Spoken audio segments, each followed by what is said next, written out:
Good evening students, कैसे हैं आप लोग। आशा है अच्छे होंगे और अपनी पढ़ाई अच्छी तरीके से कर रहे होंगे। आप सब लोगों का आपके अपने ऑनलाइन प्लेटफॉर्म प्रयाग एकेडमी में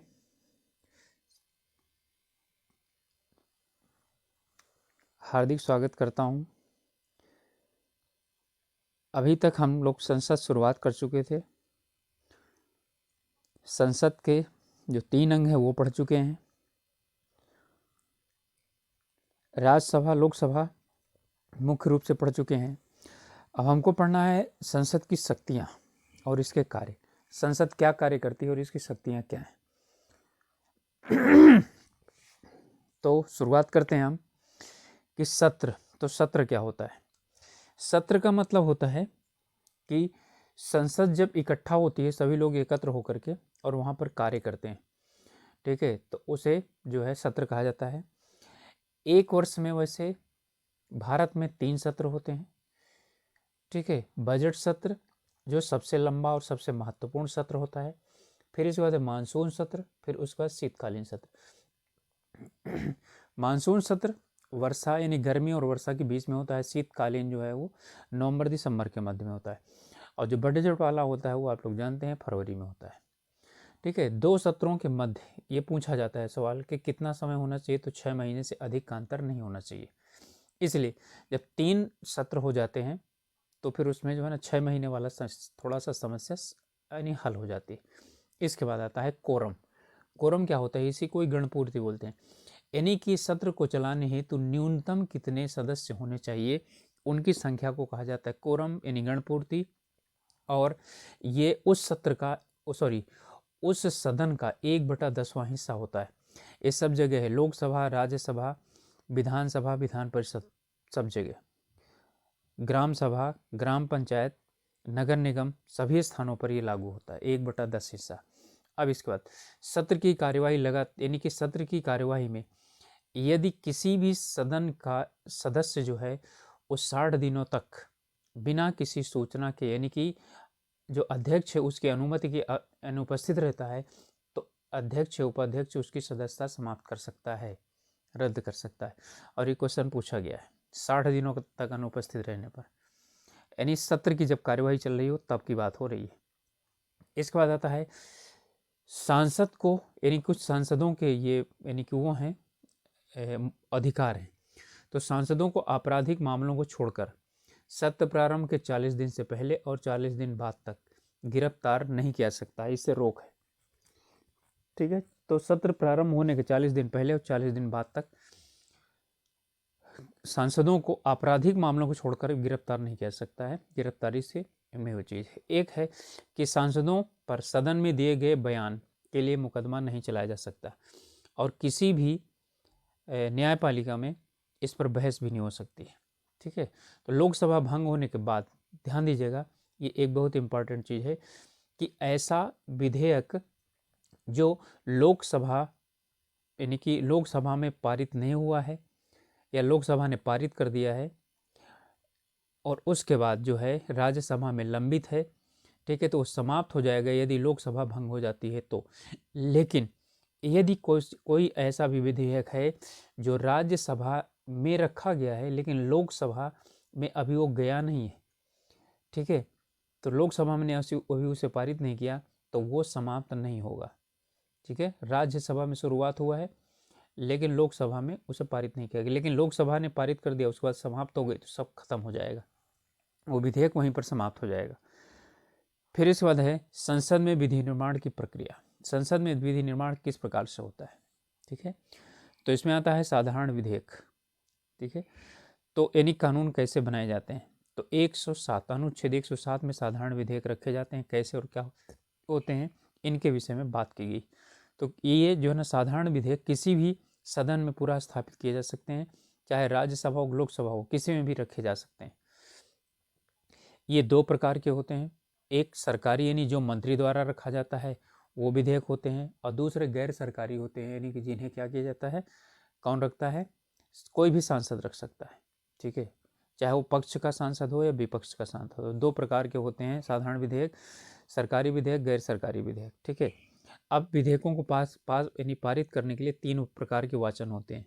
ठीक है, यानी कि उन पर जो बहस वगैरह होती है वो 3 प्रकार होता है, 3 स्तरों से होकर उसे गुजरना पड़ता है विधेयक को। पहला वाचन होता है जब अध्यक्ष की अनुमति से उसे पटल पर रखा जाता है और उसका शीर्षक बताया जाता है और उसका उद्देश्य बताया जाता है। शीर्षक का मतलब उसका ये बताया जाता है वो किस चीज़ से संबंधित है और उसे क्यों लाया गया है और उससे फायदा क्या होगा, ये बताया जाता है। जो दूसरा आता है, ठीक है, तो दूसरे वाचन में आता है कि उसके हर एक खंड पर बहस होती है और यदि उसे पारित ना किया जा सके, ठीक है, तो आवश्यकता महसूस हो रही हो या उसमें और भी अधिक बहस की ज़रूरत हो या जांच की ज़रूरत हो तो उसे प्रवर समिति के पास भेज दिया जाता है। ठीक है, देखिए द्वितीय वाचन के बाद ही उसे प्रवर समिति के पास भेजा जाएगा। ठीक है, और प्रवर समिति से वापस आने के बाद उसे तृतीय वाचन में जो भाषा वगैरह का संबंधी अशुद्धियाँ होती हैं उन्हें, यानी अशुद्धियों को मतलब भाषा संबंधी अशुद्धियाँ, इन्हें दूर करके और उसे साधारण बहुमत से पास कर दिया। तो साधारण विधेयक साधारण बहुमत से पारित होते हैं। ठीक है, इसके बाद आता है अनुच्छेद 109। तो जब लोकसभा में है पारित हुआ कोई विधेयक तो वो फिर राज्यसभा में पहुंच जाता है। ठीक है, या राज्यसभा में उसे प्रेषित कर दिया जाता है 109 के अनुसार। और यदि राज्यसभा में है, ठीक है, राज्यसभा में पारित हो गया है तो लोकसभा में 109 के आधार पर यानी कि भेज दिया जाता है उसको।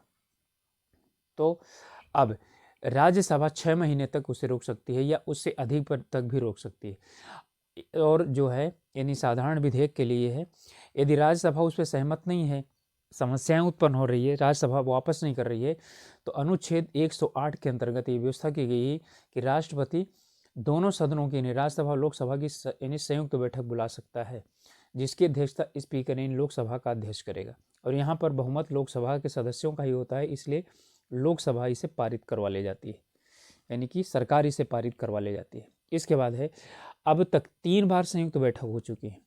1961 में दहेज निषेध अधिनियम, 1978 में बैंकिंग सेवा विनियम अधिनियम और 2002 में पोटा, ठीक है, आतंकवादी रोधी विधेयक में। इससे जो है यानी कि ये संसद की जो बैठक हुई है वो संयुक्त बैठक बुलाई गई है और इसके बाद इसे पारित करवाया गया है। ये पारित तब करवाई जाती है जब सरकार का बहुमत जो है वो किसमें ना हो, राज्यसभा में ना हो, तो उसी कंडीशन में उसे इसकी ज़रूरत पड़ती है, अन्यथा इसकी ज़रूरत नहीं पड़ती है। फिर अनुच्छेद 111 के द्वारा राष्ट्रपति के सामने रखा जाता है, राष्ट्रपति उस पर हस्ताक्षर कर देता है तो वो विधेयक क्या बन जाता है, कानून बन जाता है। ठीक है, और यदि राष्ट्रपति यहीं पर रोक लेता है तो उसे वीटो कहा जाता है। और वीटो मैंने आपको बताया है कितने प्रकार का होता है और क्या क्या होता है। इसके बाद दूसरे प्रकार का विधेयक आया था धन विधेयक। तो धन विधेयक का उल्लेख अनुच्छेद 110 में किया गया है। इसमें जितने भी कर संबंधी प्रावधान है, कर कहाँ से आएंगे, कहाँ खर्च होंगे, इन सभी चीज़ों का वर्णन होता है। संविधान में कहीं पर भी बजट शब्द की यानी कि शब्द का उल्लेख नहीं किया गया है, उसमें वित्तीय लेखा जोखा, ठीक है, वार्षिक वित्तीय लेखा जोखा की बात की गई है। बजट, जो बजट है, ठीक है, वो फ्रांसीसी बूजेट शब्द से बना हुआ है और बूजेट का मतलब होता है चमड़े का थैला। ठीक है, तो चमड़े के थैले यानी कि जब जो है पहले वो चमड़े के थैले में वित्त मंत्री फ्रांस के निकाला, उन्होंने रखा और सामने सदन के, तो लोगों ने बोला कि बजट निकाला गया, बजट निकाला गया, तो उसका नाम फिर क्या किया गया, बजट रख दिया गया। इसके बाद अब ये धन विधेयक राष्ट्रपति की पूर्व अनुमति से ही लोकसभा में वित्त मंत्री द्वारा रखा जाता है और इसके भी 3 वाचन होते हैं और इसे उसके बाद राज्यसभा के पास भेजा जाता है। कौन, मैंने बताया 109 के अंतर्गत। ठीक है, एक सदन में पारित होने के बाद दूसरे में जाएगा तो 109 के अंतर्गत ही जाएगा। फिर राज्यसभा इसे 14 दिन तक रोक सकती है, वो इसमें संशोधन कर सकती है, सुझाव दे सकती है, लेकिन लोकसभा उसे मानने के लिए बाध्य नहीं है। 14 दिन के बाद यानी 14 दिन तो वापस नहीं करती तो उसे पारित मान लिया जाता है और उसे, ठीक है, यानी राज्यसभा से मंगवाने की आवश्यकता नहीं होती। फिर इसके बाद आता है विनियोग विधेयक। तो विनियोग विधेयक, ठीक है, क्या होते हैं कि ये अनुदान और वे मांगे हैं जो, ठीक है, सॉरी, विनियोग विधेयक और अनुदान मांगे ये धन विधेयक का ही क्या होते हैं, भाग होते हैं। ठीक है, यानी कि धन विधेयक, विनियोग विधेयक और अनुदान मांगों के रूप में होता है। इस पे राष्ट्रपति की पूर्व अनुमति होती है। ठीक है, इसलिए राष्ट्रपति इस पर वीटो नहीं कर सकता और उस पर हस्ताक्षर करने के लिए बाध्य है। किस पर, धन विधेयक पर। और धन विधेयक होने का निर्णय, यानी कि कोई भी विधेयक धन विधेयक है अथवा नहीं, इसका निर्णय करता है लोकसभा अध्यक्ष यानी स्पीकर। बहुत बार क्वेश्चन पूछा गया है, एक सवाल ये, और संयुक्त बैठक की, ठीक है, वो अध्यक्षता कौन करता है, ये बहुत पूछा गया है। फिर आता है प्रत्येक धन विधेयक क्या होता है, वित्त विधेयक होता है। ध्यान दीजिएगा, प्रत्येक धन विधेयक वित्त विधेयक होता है, लेकिन उसका उल्टा सही नहीं है, यानी कि हर एक वित्त विधेयक धन विधेयक हो ऐसा जरूरी नहीं है। ठीक है, तो इसके बाद ये धन विधेयक था 110 के अंतर्गत, और इस पे लोकसभा का अनन्य अधिकार प्राप्त है। ठीक है, इसका आधार है प्रतिनिधित्व नहीं तो कर नहीं। आधार क्या है, प्रतिनिधित्व नहीं, निधित्व नहीं, ठीक है, तो कर नहीं। अब प्रतिनिधित्व कौन करता है, प्रतिनिधित्व करता है जनता का, ठीक है, लोकसभा। और राज्यसभा तो राज्यों को प्रतिनिधित्व करती है ना, इसलिए जो है राज्यसभा को इस पर कोई अधिकार प्रदान नहीं किया गया है। चलिए, अगला विधेयक है वित्त विधेयक। वित्त विधेयक का जो वर्णन है अनुच्छेद 112 से लेकर के 117 तक किया गया है, और वित्त विधेयक का यदि अनुच्छेद पूछे तो आपको बताना है सिर्फ 112। ठीक है, ये 3 प्रकार का होता है, आगे हम इसका अध्ययन करेंगे। इसे बजट भी कहा जाता है सामान्यतः। भारत में जो पहला बजट है 18 फरवरी 1960 को प्रस्तुत किया गया जेम्स विल्सन के द्वारा, इसलिए जेम्स विल्सन को क्या कहा जाता है, भारत में बजट का पिता कहा जाता है। ठीक है, बजट, ये वित्त विधेयक 3 प्रकार का होता है, धन विधेयक अनुच्छेद 110, वित्तीय विधेयक प्रथम 117(1) और वित्त विधेयक द्वितीय 117(3). राष्ट्रपति वित्त विधेयक यानी 1 और 2 पर संसद की संयुक्त बैठक बुला सकता है, लेकिन धन विधेयक पर नहीं बुला सकता, ये इनमें अंतर है। फिर इसके बाद आता है विनियोग विधेयक। ठीक है, 115, तो मंत्रालयों के खर्च के लिए जो बजट पास होना जिसे आप बोलते हो वही है विनियोग विधेयक एक तरह से। ठीक है, तो संचित निधि से धन राशि निकालने की जो शक्ति राष्ट्रपति यानी कार्यपालिका को प्राप्त होती है वो विनियोग विधेयक के द्वारा प्राप्त होती है। ठीक है, इसके बाद आता है अनुदान, लेखानुदान, यानी भारत में जब चुनावी वर्ष हो, यानी जिस वर्ष वहाँ केंद्र सरकार में चुनाव हो या राज्यों में चुनाव हो, तो राज्यों में भी तो बजट होता है, तो वहाँ की बात है, लेकिन हम ये केंद्र पढ़ रहे हैं तो केंद्र की बात करेंगे। तो सरकार उस मध्य में यानी उसके बीच में जो खर्च होगा उसके लिए, या बजट पहले जो यानी पेश होता था वो 28 फरवरी को पेश होता था और लगभग पूरा मार्च चला जाता था, और 1 अप्रैल से और 31 मार्च तक वो होता था। ये भारत का वित्तीय जो वर्ष है, ठीक है, वो चलता है। तो फिर बीच में जो खर्च करने के लिए यानी पैसा कहाँ से मिलेगा, धन कहाँ से मिलेगा, इसी की मांग लेखानुदान द्वारा किया जाता था। ठीक है, तो यानी कि ऐसे समय के बीच में जब बजट समाप्त हो चुका हो और धन खर्च करने की आवश्यकता हो लेकिन बजट पारित ना हुआ हो, ठीक है, तो उस पर उसे धन की व्यवस्था करने की व्यवस्था को क्या कहा जाता है, लेखानुदान कहा जाता है। ठीक है, फिर इसके बाद आता है भारत की संचित निधि। ये अनुच्छेद 266(1) के अंतर्गत इसका वर्णन किया गया है। सभी प्रकार के कर आदि से जितनी राशि एकत्र होती है वो एक जगह रख दी जाती है, जिसे भारत की संचित निधि कहा जाता है। ठीक है, और इससे धन निकालने के लिए सरकार को धन इसी से खर्च किया जाता है, उसके लिए विनियोग विधेयक की आवश्यकता होती है। ठीक है, तो राष्ट्रपति विनियोग विधेयक पारित करवा करके ही, ठीक है, भारत की संचित निधि से धन खर्च कर सकता है। ठीक है, जो भी खर्च होता है केंद्र सरकार द्वारा राष्ट्रपति के द्वारा खर्च, यानी कि राष्ट्रपति की सहमति से खर्च होता है, मतलब ये माना जाता है राष्ट्रपति करता है। फिर इसके बाद आता है, ठीक है, प्रमुख प्रस्ताव। अब इसमें प्रमुख प्रस्ताव हैं क्या क्या, सांकेतिक कटौती प्रस्ताव, यानी कि किसी भी उससे यदि वहाँ पर लोकसभा में सांसद जो हैं वो संतुष्ट नहीं है किसी भी मंत्रालय कार्य से, तो उसमें बोलते हैं कि हम क्या करते हैं, 100 रुपये की कटौती प्रस्ताव रखते हैं, यानी हम इसमें जितना भी धन दिया जा रहा है उसमें 100 रुपये कटौती यानी करना चाहते हैं, तो कटौती प्रस्ताव है। इसके बाद आता है वित्तीय कटौती। इसमें होता है कि किसी भी मंत्रालय में यदि उसका यानी कि कामकाज ठीक नहीं रहा तो ठीक है उसको वित्त न देने की बात की जाती है। फिर आता है नीतिगत कटौती, ठीक है, यानी कि वो नीतियों को लागू नहीं कर पा रहा है, इसलिए हम क्या करेंगे, उसमें मात्र ₹1 की कटौती करना चाहते हैं, ये नीतिगत कटौती होती। कटौती का मतलब हम कटौती करना चाहते हैं, हम ₹1 कम करेंगे इसमें से। तो ये प्रमुख प्रस्ताव हैं कि इसमें बजट में यानी प्रस्तुत होते हैं। इसके बाद कुछ और प्रस्ताव हैं, 2 प्रस्ताव। एक अविश्वास प्रस्ताव होता है। तो अविश्वास प्रस्ताव का मतलब होता है, ठीक है, कि लोकसभा में विपक्ष द्वारा जो यानी कि सरकार के खिलाफ रखा जाता है तो उसे कहा जाता है, ठीक है, अविश्वास प्रस्ताव। लोकसभा में रखा जाएगा और इसके पारित होने पर, ध्यान दीजिएगा, इसके पारित होने पर ही सरकार को इस्तीफा देना पड़ता है, ठीक है, तो सरकार बर्खास्त हो जाती है। और विश्वास प्रस्ताव ये लोकसभा में सरकार द्वारा रखा जाता है कि ये सदन, ठीक है, सरकार पर विश्वास करती है और इसके ना पारित होने पर सरकार को बर्खास्त यानी कि होना पड़ता है। ध्यान दीजिएगा, अविश्वास प्रस्ताव दोनों पेश लोकसभा में, लेकिन वो विपक्ष रखता है और इसे पारित होने पर सरकार यानी बर्खास्त हो जाती है।